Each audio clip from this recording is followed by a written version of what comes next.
Now, Eddie Hearn, he keeps talking about contracts. Simon Jordan keeps talking about power. That is real tension.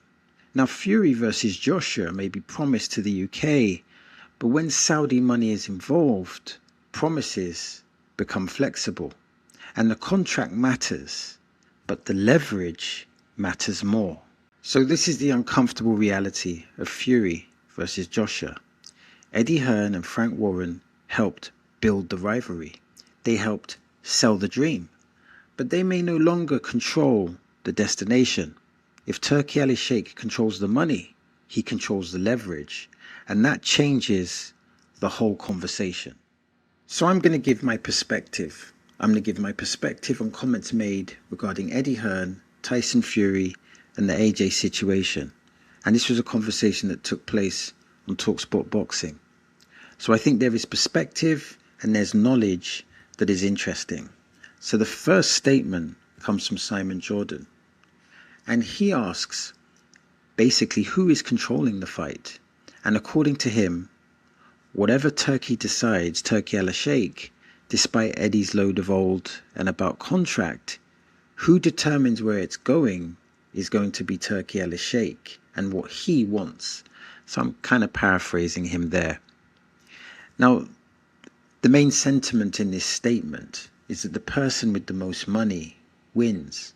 And Turki Al-Sheikh has money and he has influence. What we can assert from that is that he's powerful. If we use the figurative language of a chessboard, he's a powerful piece. But Eddie Hearn, he has the relationship, and I'm assuming he has the contract with AJ. And AJ is a very valuable piece to the AJ Tyson Fury fight. So it's important to acknowledge Turki Al-Sheikh's power. It's important to acknowledge his power, but also it's important to acknowledge that Eddie Hearn also has some form of power in this relationship. The next comment is from Jim White, and he says that Turkey is up there and he's the money. Eddie, you guys, with all due respect, are just pawns in all of this. So that's a direct quote. Again, Eddie Hearn represents AJ. Eddie Hearn is an important piece in this game. When you use the figurative language of a chessboard or the analogy of a chessboard, a pawn is the lowest scoring piece. But the point, or part of the point, is that if Eddie Hearn has the relationship with Anthony Joshua, and Anthony Joshua is a vital piece of this match, then clearly he is more than a pawn.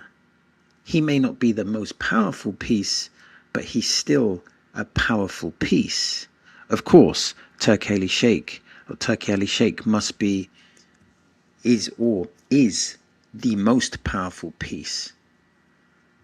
And we can acknowledge that he's the most powerful piece, but at the same time, we can acknowledge that Eddie Hearn is also a powerful piece. And it's funny because when we talk about the most powerful pieces on the board, clearly the most powerful pieces you would think would be Tyson Fury and Anthony Joshua.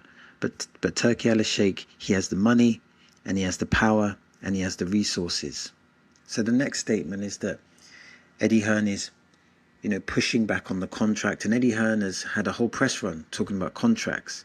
And he stated that it's contractually solid for us, that it's in the UK. And if you want to change that, then you need to tell me why and tell me how. And again, that's a direct quote, I believe. I think it's important to acknowledge here the context and the details. When you're negotiating a fight, many locations can be presented. So what's determined now doesn't necessarily mean that will be determined in the future location. So for example, you could be negotiating a fight to be in Atlantic City, but there can be transitions and there can be differences in the negotiation process, and then the fight could be held at Madison Square Garden. So what I'm saying here is that even though there may be a contract for the UK, that doesn't necessarily mean that the fight will end up in the UK. And this is where the conversation becomes even more interesting, because Simon Jordan talks about the demand and the economics. And he states, and I'm paraphrasing, that it could fill up 90,000 seats at Wembley. And it could even fill a stadium if it was 150,000 seats. However, the gate revenue, we're talking specifically about the gate revenue, that alone won't fund fighters demanding 50 to 70 million each. So Wembley, I think, has a capacity of 90,000, and it would clearly fill Wembley Stadium. But even though it would fill Wembley Stadium, that would not be enough to match the fighters' purses. But even if you had a stadium that had 200,000, that still may not be enough to fulfill the fighters' purses. So how do we get this fight in Wembley? How does this fight remain in Wembley?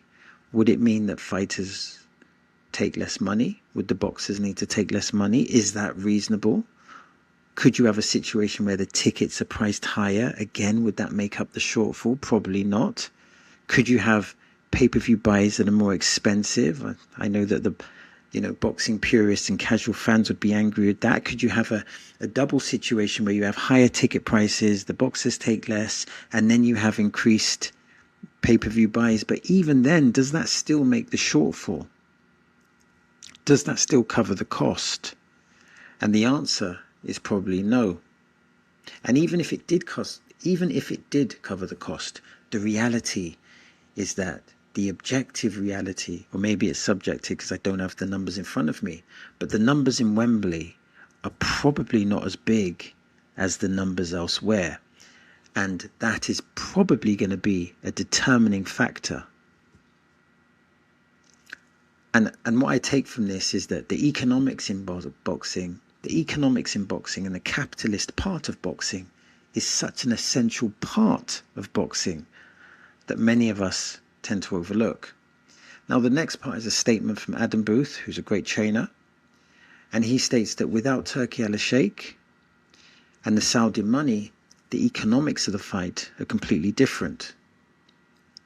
And again, this is acknowledging the importance of capitalism, the importance of the cash flow, and whoever has the biggest cash flow has the biggest say. And I don't even know what this fight looks like if you take the Saudi element out of it. I think the money becomes substantially less. But what's more important? The cultural impact or the money? Clearly this fight will ensure that millions upon millions upon millions are made for both combatants. But many will feel that this is a fight that should be in Britain. And when I say should be in Britain, we're talking about the physical location, because obviously every fight on this scale has global reach due to pay-per-views. But the actual physical premises of this fight, many will feel that it should be in Britain because the rivalry was nurtured and birthed in Britain. So the next statement is by Spencer Oliver. Side note, I really like his commentary. I really like his observations.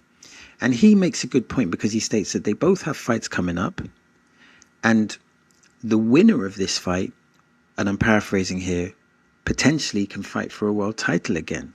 So that basically is a roadmap.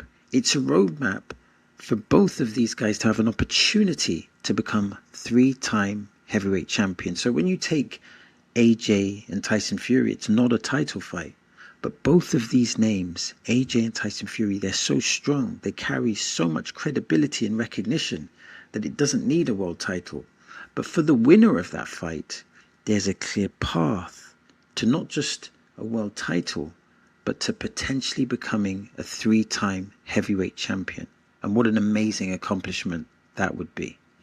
And then the final statement is from Simon Jordan. And he states that perhaps we should be grateful that the fight's eventually being made, because if it was left to Frank and Eddie, we'd probably never see the fight.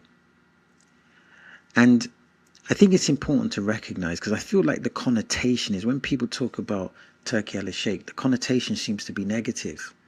And that's not a fair observation, because Turki al-Sheikh, he makes fights happen.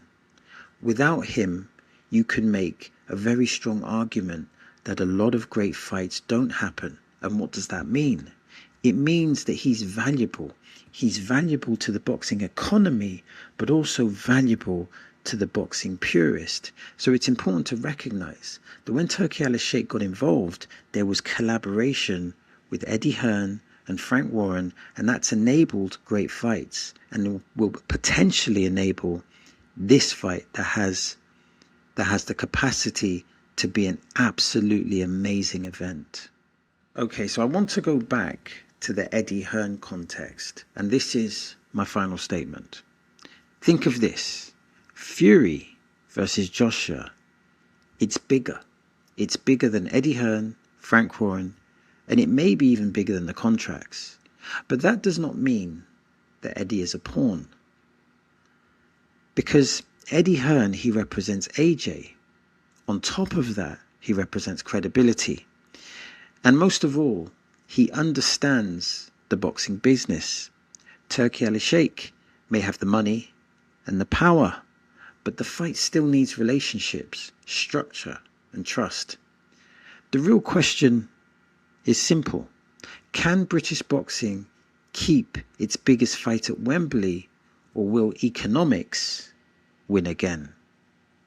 I guess only time will tell. So that's the end of the video. Now I'm trying to build a digital boxing community.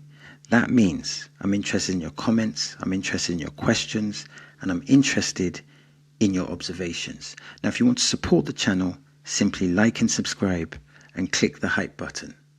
And if you want to watch more content like this, then simply click here or click here. As always, thanks for your time. It is much appreciated.